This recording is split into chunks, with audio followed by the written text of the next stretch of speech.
बिस्मिल्लाहिर्रहमानिर्रहीम, अस्सलाम वालेकुम। मैं असदुल्ला ख़ान हूँ। सबसे पहले तो आपसे ये दरख्वास्त है कि हमारे अज़ीज़ दोस्त सिद्दीक़ जान साहब की वालदा का इंतकाल हुआ और बहुत ही अचानक ये सदमा उनको बर्दाश्त करना पड़ा है। वो बिल्कुल ठीक ठाक थी, बिल्कुल सेहतमंद थी, उनको कोई मसला नहीं था और अचानक हरकत कल्ब बंद होने से उनका इंतकाल हो गया।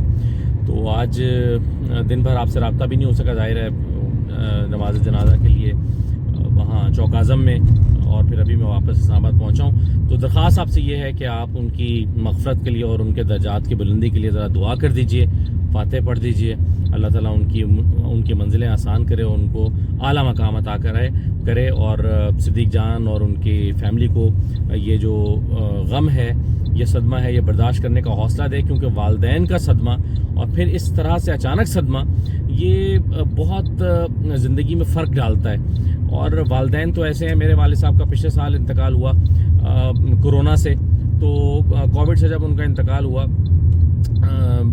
अगरचे वो 80 साल के थे, लेकिन वो बिल्कुल सेहतमंद थे, चलते फिरते थे, वॉक करते थे, पांचों नमाज़ें मस्जिद में जाके अदा करते थे, बड़े फिट फाट थे।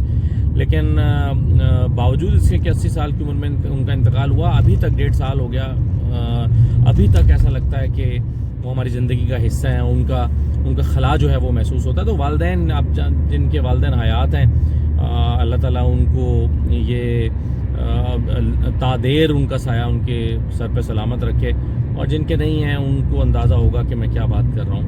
बहरहाल दुआ कर दीजिएगा।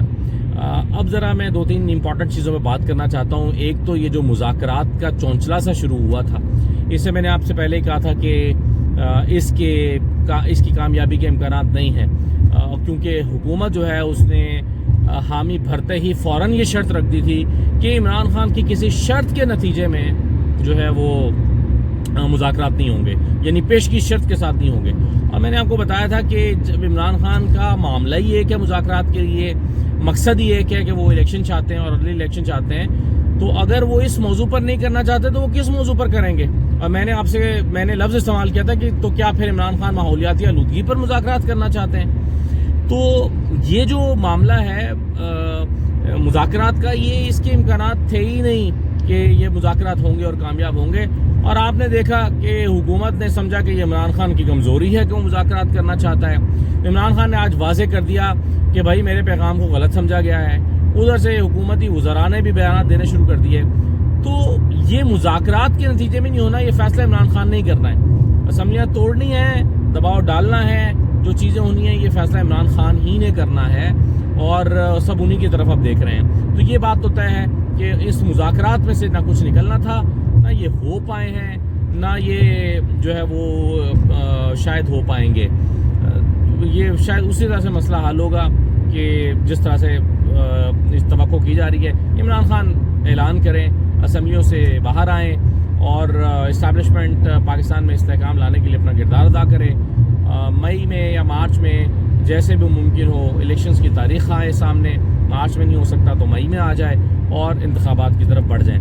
हालात ये हैं कि आज यूँ की खबर है कि आटा 125 रुपये किलो में मिल रहा है। 125 रुपये किलो आटा। गरीब आदमी, आप सोचें कि जिसने 3 वक्त अपने 4-5 बच्चों को आटा खिलाना होता है या रोटी खिलानी होती है, तो उसका कैसे गुजर बसर कर रहा होगा। और फिर उसने घी भी ख़रीदना है, कुकिंग ऑयल भी ख़रीदना है, और अब कुकिंग ऑयल और महंगा होने जा रहा है। उसकी वजह यह कि आप सुन रहे हैं ख़बरों में कि सोयाबीन जो है उसके कंटेनर्स को क्लियर नहीं कर रहे, खपत इसकी कम हो जाएगी, इसकी डिमांड जो है वो बढ़ जाएगी, इसकी दस्तयाबी कम हो जाएगी, तो कीमत ऑब्वियसली बढ़ जाएगी। तो इसहाक डार साहब जो तशरीफ़ लाए हैं पाकिस्तान में, आके कर क्या रहे हैं? एलसी खुल नहीं रही, इंपोर्ट हो नहीं रही, इंडस्ट्री बंद हो रही है, हालात तेज़ी के साथ ख़राब हो रहे हैं, और हुकूमत को इसका एहसास तक नहीं है, और वज़रा जो है वो बयानबाजी में लगे हैं कि इमरान खान ये नहीं करना और इमरान खान ने वो नहीं करना।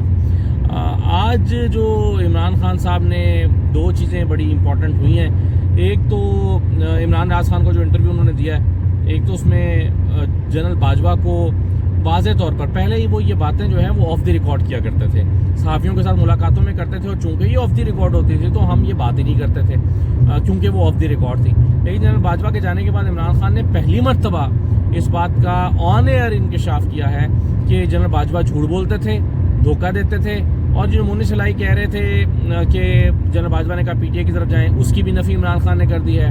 اور یہ جو جنرل باجوہ کہتے تھے کہ جی ہم نیوٹرل ہیں یا اے پولیٹیکل ہیں اور غیر سیاسی ہو گئے ہیں، اس کی بھی نفی عمران خان نے کر دی ہے.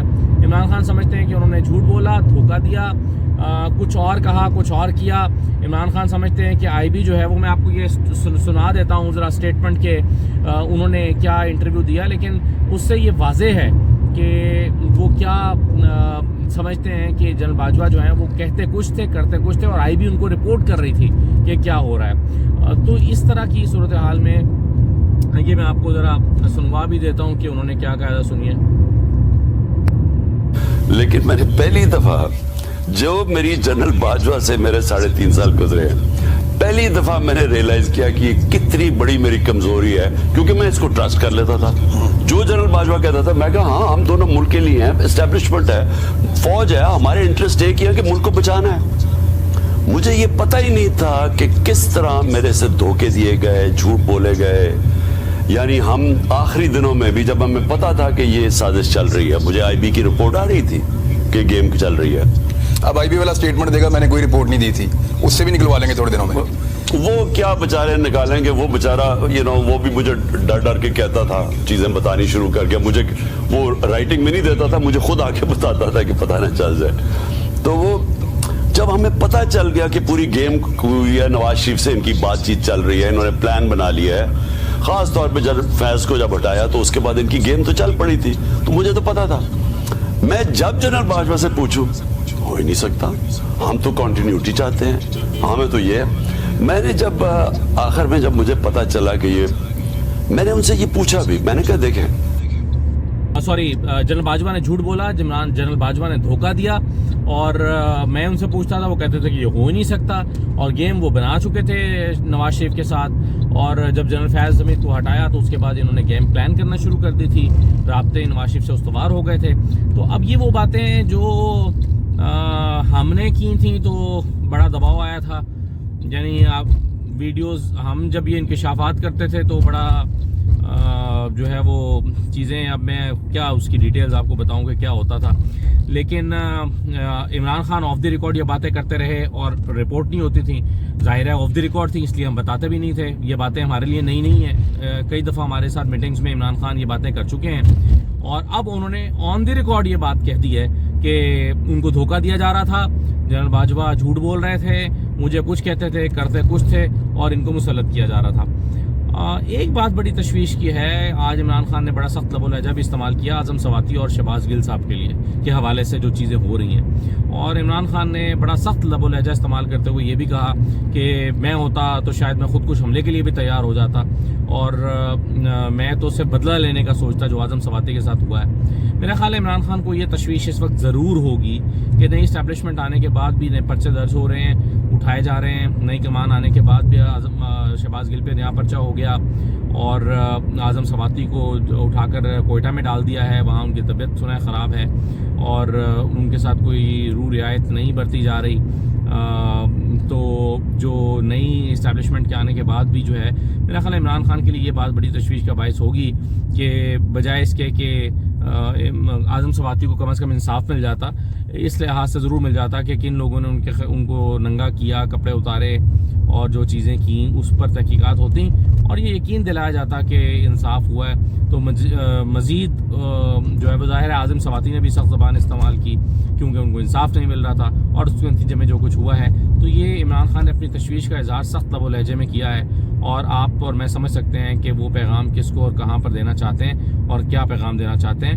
آغاز اچھا ہوا، عمران خان نے بھی بڑی پازیٹیو چیزیں، مبارکباد کے ساتھ چیزیں آگے بڑھائی ہیں. ہم امید کرتے ہیں کہ اسٹیبلشمنٹ اور پاکستان کی جو سیاسی قوتیں ہیں ان کے تعلقات اچھے رہیں، یہ پاکستان کے مفاد میں ہے. ہم یہ دعا بھی کرتے ہیں، امید بھی کرتے ہیں کہ تعلقات اچھے رہیں، لیکن بہرحال چیزوں میں بہت بہتری کی گنجائش موجود ہے. اجازت دیجیے، اللہ حافظ.